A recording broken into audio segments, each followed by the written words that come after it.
Okay, as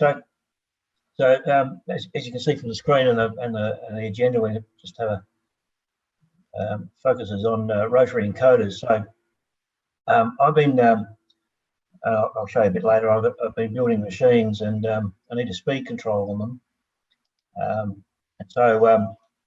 The question is, can I get the Rotary Encoder to work directly with a Pi, or do I need a microcontroller between to catch the pulses? So what I'm going to present here is the Pi in Python, and particularly Pi GPIO will handle it quite nicely. Anyway, that's been my experience.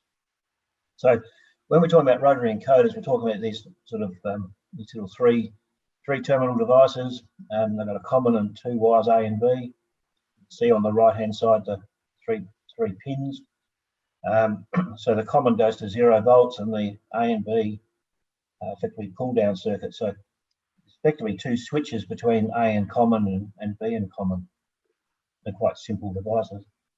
And sometimes they're called clock and data, or A and B. They're in sort of terms are interchangeable. And then they also come in shaft connected encoders. On the top one, you'd need some sort of coupling to hook it to a shaft. And the bottom one, and I use them quite a lot, is we actually put them on. I slide them on the shaft, clamp them up to the shaft, and all you got to do is put a pin in the body of the encoder to stop it rotating. Otherwise, it's just going to be held by the wire. But these sort of shaft encoders can quite often have up to 1,000 pulses per revolution. That's quite normal. The type I'm talking about is sort of panel mounted type. It's typically 3 or 4 pulses per revolution. It's quite a different application. So the front of the machine's just got a speed knob, and inside, just mounted on the panel, is the rotary encoder and 3 wires. Just a bit of heat shrink to stop them shorting. You'll see on the bottom down here, there's 2 other pins. In this particular one, it's got also a push button. So apart from turning for speed, you can actually push it in and out, or just push it in. It's got a momentary, normally open contact, so you can use that for on/off, or mute or whatever. But in this application, I'm not using it. And where I'm using them, so I've got a machine with a speed pot on the speed knob on the front panel. It feeds into a Pi down the bottom right. You can see the ribbon cable, and so I've got in the middle here, if you can see them, I see my cursor. I've got 2 I/O boards, and in the front, I've got the encoder coming in this top left-hand corner through a connector, a couple of pull-up resistors and capacitors, and it goes straight to the GPIO pins. And that same driver board out through this driver chip drives these 2 servo motors, and they're about half horsepower each, 400 watts each, and they'll pull up to 6,000 RPM on the servo motors. So this is a sort of a machine we've got for what I can't exactly say what we do. We make product for healthcare products, and with COVID-19, we've gone nuts. The amount we're having to make is just gone ballistic. So I'm building machines like this to make respirator parts. So you can imagine we're pumping these machines out very fast. Anyway, so the rotary encoder works on this principle. You've got, I've started here where I've got these vertical blue lines. That it's when it's returned to the same position. So you start off in position 1, thing is stationary, and as you turn the knob, say clockwise, to the next click, the switches A and B go through these states. They're both say closed, and then one of them will open, and a bit further on the second one will open, and they'll close and ultimately return to the same state. And the difference is when you go anti-clockwise, the 2 of them, you can see here going clockwise, the data is the first to change. Going anti-clockwise, the clock signal is the first to change. So by looking at which one changes first, you can determine when you're going clockwise or anti-clockwise.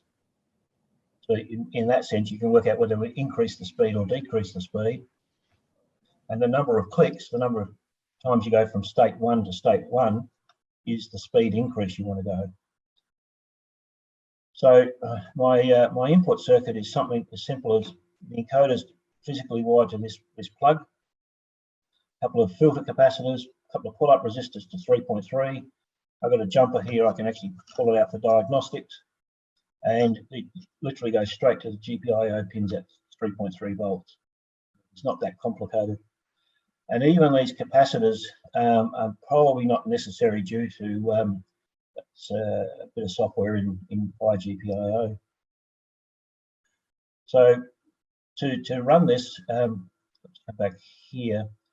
So what I did is I said I need to describe this operation in states. So I said we start off in state 1. I don't know which way we're going to go, but we're in state 1. And as I turn the knob and these switches A and B start to change, I'm going to go from state 1 to 2, 2 to 3, 3 to 4, and then back to state 1. And similarly, if I'm going anti-clockwise, I define them as state 1 goes to state 12, 13, 14, back to state 1. Now, I'd used a number of Python Rotary Encoder functions, freely available on the web, and every one of them I had a problem. I could race the thing. If I turned the knob too fast, they were a bit simplistic. So all they did is they said, if I see a change on either clock or data, just look what the next one changes. Is it the data or the clock that changed? And that'll tell you the direction, and that'll tell you the number of the counts you need. Well, if you turn too fast, the Pi couldn't keep up, and it could be what do? Is you're turning it fast to increase speed, and it would decrease speed, or vice versa. You're quickly trying to get the speed down on the machine, and it would actually wind it up on you. So fundamentally, the way that software worked is they didn't look at each state separately and say, I need to see the encoder stepping from state to state. They would just take a snapshot and make a big assumption. And when you actually got a rotating machine going at high speed, and you desperately try to slow it down, and all it does is speeds up on you, it does get a bit of a worry. So this is why I rewrote it this way, and it's actually rock solid. This doesn't misbehave at all. So my initialization is I've got two inputs, encoder A and encoder B. In GPIO, I set the mode to input. I tell it to pull up. There's a pull up. I've already got a pull up resistor, but I could have just turned this off, but I just added this pull up mode. And then I put a glitch filter in, and it's 2,000 microseconds. So it's trying to knock out any noise on those inputs. So I set both inputs A and B, which is basically clock and data, or those two inputs. And then below, I'm setting up 4 interrupts. And so the concept with GPIO, say a callback is a term for interrupt. So it says if encoder A, or if input A has a falling edge, then go to this a function. And similarly, if it's got a rising edge on that, go to a different function. So I've got four Python functions. One handles each of those 4 conditions. And so here's the first one where data is on a falling edge. Now it could either be here or here, and I don't know which one it is. So my way of handling that is to say, so the function for an interrupt with a falling edge, it says if it's encoder state 1, which is back here somewhere, and it steps to state 2. Sorry, it says if it's in encoder 1, so if it's in state 1 and you see a falling edge, go to state 2. So I said if encoder state equals 1, then encoder state now is equal to 2. Similarly over here, if encoder state is 12 and it sees a falling edge, go to 13. and it says, and if you see a falling edge and you're in neither of those two states, there's some error in the state machine. So just reset it back to state 1. So that's the sort of the catch-all if there's an error. So similarly with data increasing, if it's a rising edge on data, it says if I'm in state 2, go to state 4. And if I'm in state 14, go to state 1. And you see that here. If I'm in state 3, go to 4. If I'm in 14, go to state 1. Now this step here from 14 back to 1, that's the conclusion of a full cycle. So here I say increase or increment the rotary counter a value by 1. So it tells me, what I'm doing is I'm counting how many times this knob's been turned. And it's this transition from after these 4 steps back to state 1 is the completion of 1 turn. And in fact, when you feel the encoder, it's actually click. That's the click. It clicks from state to, as you're turning it, and it might be say 3 or 4 clicks per rev of the encoder, and it's going through all these steps for every click. So I'm just doing this, 3 to 4, 14 to 1. So when you come back to 1, you increase the count. And again, here's my error protection at the bottom. And similarly on the falling edges, do the same sort of thing, 2 to 3, 1 to 12, and then the rising edge on this is the 4th and final one, the rising edge on clock. And again here, if I'm going from state 4 to state 1, it's the completion. So you can see here, encoder state 4 goes to encoder 1, and I decrement the counter by 1. So I want to slow down. And 17 to 14, etc. And that's the 4 interrupts. So my main program is very simple then. So I've got the interrupts are just running in the background. They take care of themselves.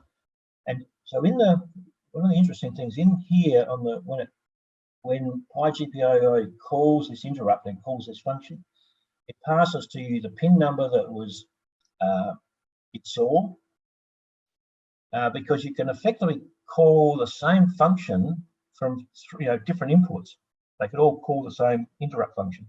So it'll tell you which pin number it saw.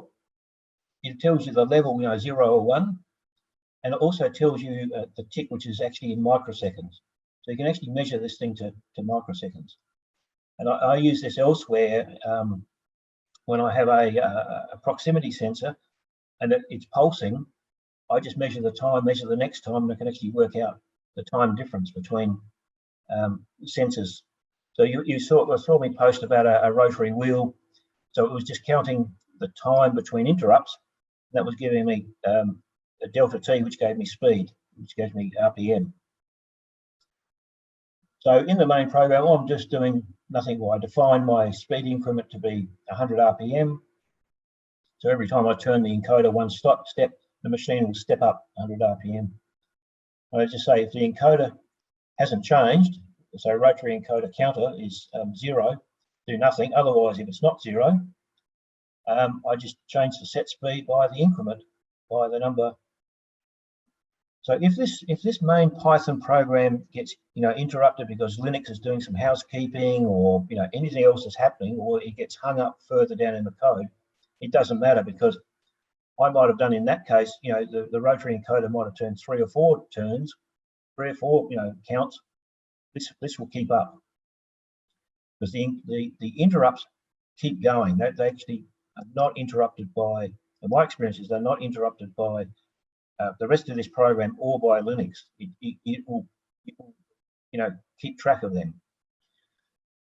And then all I've done here is then said, okay, I've got a speed ramp, and then and I set the output to the pulses to the servo motor, and away the rest of the Python program goes, which is typically drawing things on the screen, telling you progress of the machine. So I found that quite simple, and it's highly effective. We just don't have problems with these at all. In fact, it's not the cleanest program, but it works. I think that's, yeah. that was it. So, have you got any questions at all?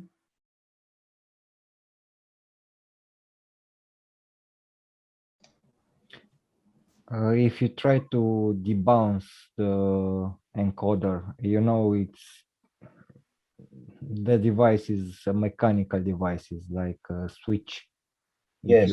If you put a small delay in each interrupt, I don't know, just to bypass the graphic. It's oh, Yeah. okay. And so, If you are going in a clock interrupt and on the data, to put a small delay after the event to skip the bouncing effect of the switch, you know. that's right. Yeah. And So maybe Pint GPIO handles it here. They've got this thing called the glitch filter, so it won't trigger. all right, yeah. Yeah, so it's very nice that you can just do it in one in the initialization, and so instead of having to go to each of these functions, all four of them, and add that sort of in, I can just do it in one line. So it's a very nice bit of code, you know, a nice function, and this now comes standard on the Pi operating system. Is that microseconds, Tony, or what's the units there? Microseconds, yes. So you didn't find you had to do anything on the you didn't find you had to do anything with the ticks, did you? No. So the other thing is I've got some filters here, so effectively forming an RC filter as well in the hardware. That's how I started out. Before I was using Pint GPIO, I was getting the filter in that way. Your rotary counter variable, is that do you implement that when it's gone around all four states? Or That's correct, yes. Okay. So it's this transition going back to the first state is the point where, and similarly when here this one here, it's either of those, and it'll count up or count down. Yeah. So I was playing a little bit with Rotary Encoders once, and at least when I was getting switch bounce, rather than other random glitches, it ended up when I was doing that I didn't need to do any deep bouncing there at all because it never glitched all the way around. And I must admit, I've not gone back and then started playing with this to figure out whether it's necessary or not. I just put in so I know relays will bounce about 10 milliseconds. So I thought, well, these probably a bit better than a large relay. So I thought, oh, I'll throw in 2 milliseconds and we'll see how we go. Yeah, I was definitely seeing bounce on the switches. Right. But it just meant that if you move from state 2 to state 3 and then it bounces, it just takes you back and forth between 2 and 3 a bunch of times, right? Yeah. It never takes you 1, 2, 3, 4. Yeah. And that's effectively what I was seeing before with the other code I had. Yeah. He would go all over the place. It either would ignore the rotation altogether, he would go the wrong way, and other times it would see huge numbers. You know, the bounces, it would just clearly count them all, and he would just take off on you. But this just has been rock solid, and it was like a relief because I had this major issue. I had a machine that worked, but I couldn't control it. So as soon as I did this, it's been rock solid. And how long have these machines been running away for? Since June last year, and I've got a room full of them. Probably 40 of them. Oh, good work. They run 24/7, and yeah, there's a lot of them, and we just don't have a problem with this. we're basically making wire, a wire element. These Like I things say, are, after this input stage, what's the workload on the rest of the Pi? Is that pretty light, or? yeah, I'm doing a number of things. I'm writing to a display for operators. I'm also writing to a database. So what I do there is I do a UDP packet transfer to the other core. So I'm actually running this in one core on the Pi, and then I run the SQL writes in the second core. So if that gets hung up, it doesn't take this down. So I can remotely monitor. So I can sit here and watch these machines, sit here at home, and in fact I can run them from home. I can't load them up. I can't do a sort of setup, but I can do everything else. So that leads with a database. That leads to alarm systems and monitoring and performance monitoring.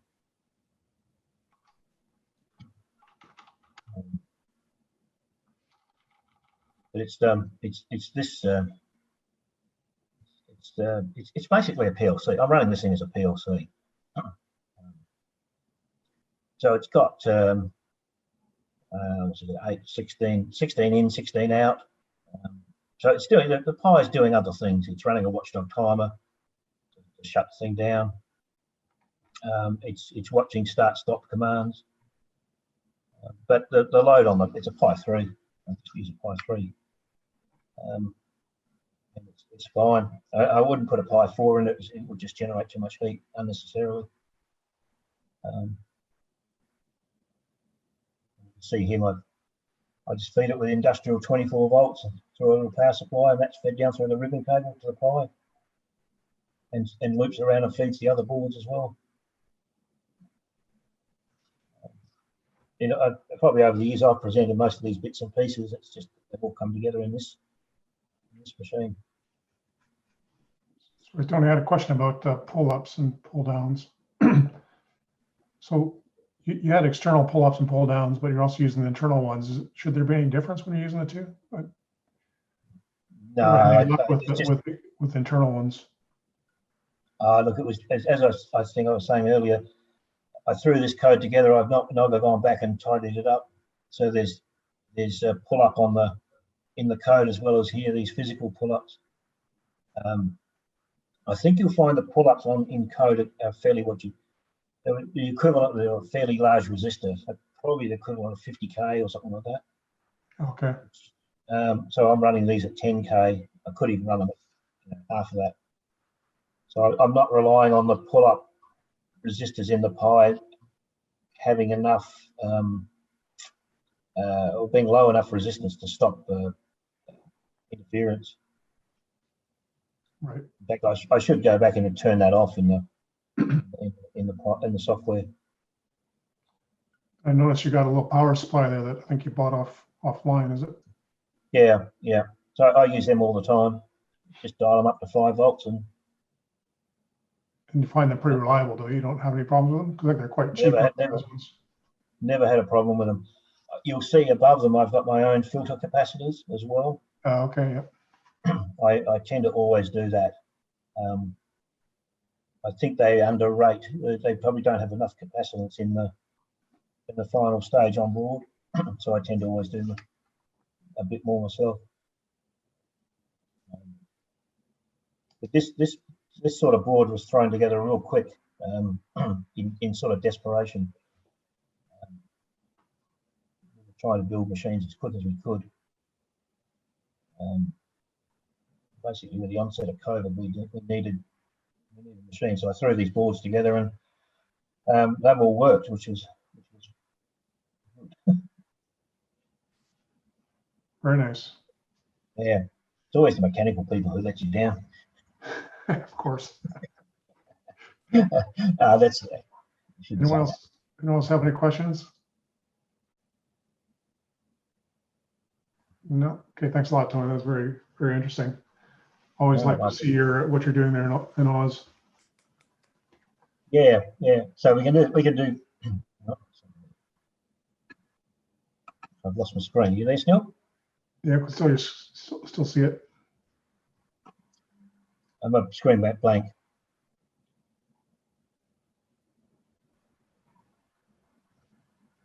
Yeah, that's gone to your non-full screen. I'm trying to stop sharing, that's all. My screen keeps going blank. Yeah, that better? That's great. Thanks very much, Tony. Okay, now I'm going to just disappear now. Okay, have a good day. Thanks very much for that. Cheers. It's always good to hear about PI GPIO. Really good. Thanks, Tony. No problem.